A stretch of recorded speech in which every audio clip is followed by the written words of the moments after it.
Magandang buhay! Bago ko nga ipakita sa inyo ang kaganapan namin ngayon, ay titingnan niyo muna areaw. Napakaganda ng kalangitan. Pag gising ko ay gayan agad ang bumungad sa aking mata. Ay tuwang-tuwa naman ako ay ngayong araw.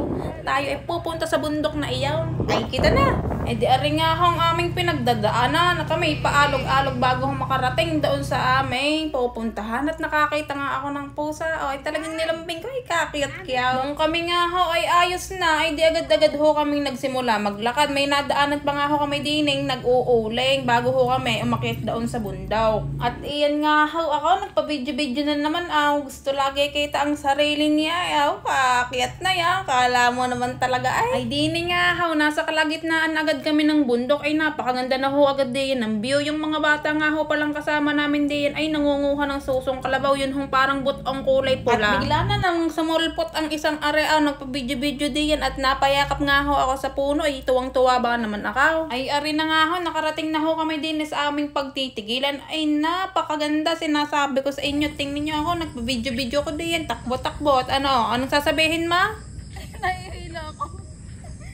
Ay siya, kung ano-ano ba namang pinaggagawa. Bali yung lugar nga ho palang iyan, dyan ho sila kumukuha ng mga kakahoyin ho nila. Galing ho yun sa mga natumbang puno o di kaya ho yung mga sanga-sangang natuyo doon sa ibabaw ng bundaw. Dahil gusto nga hong maglubot-lubot diyan, ay tingnan nyo, muntik pang madulas. Ay diyan ho, bumaba ako, hindi ko ho alam kung saan susuot iyan. Pero ako'y gandang-ganda sa lugar. Ay talaga naman, napaka-presko at payapa. At noong ako nga ho ay nakapaglibot-libot na, ay di umakyat na. Bigla nga ho akong nakakita din ng mga mamahong may dalang kugon. Ayun ho raw ay ginagamit sa paggagawa ng uling. Ay bagong kaalaman na naman yan. Ari nga ho ako nagpa-video-video din habang nakaupo. Ay napaka-presko ho ba naman. Sinong hindi matutuwa sa garnay. At ari na nga ho, napagtripan ako ni Doc Jem na tingnan nyo ang pinagagagawa sa akin.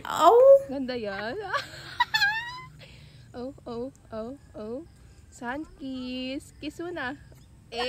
Naman, tama ng kalukuhang iyan. Alam mo na dinit kakain ng pandesal. Ay napakasarap niya. Pandesal on the top of the mountain, Mount Bundukan. Feel na feel.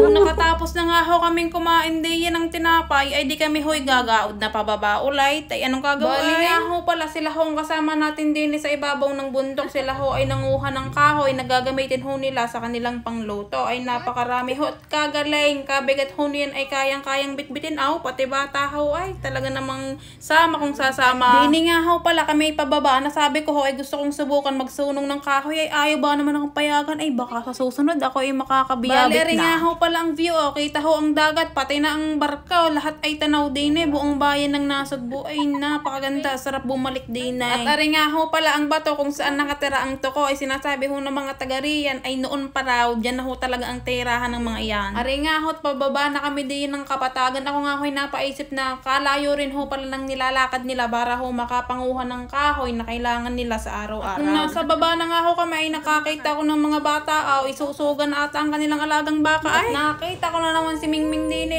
talagang nilambing ko. Tuwang-tuwa ako, napakabait ng pusang ari. Ay nagulat nga ho kami dahil pagbabaho ng bundok ay talagang may palugaw pa. Ay kasarap talaga sa bukid. Maraming salamat nga po pala sa aming nakasama. Ay uuwi muna, hindi na magkaigi din. Ay siya, babay na. Peace!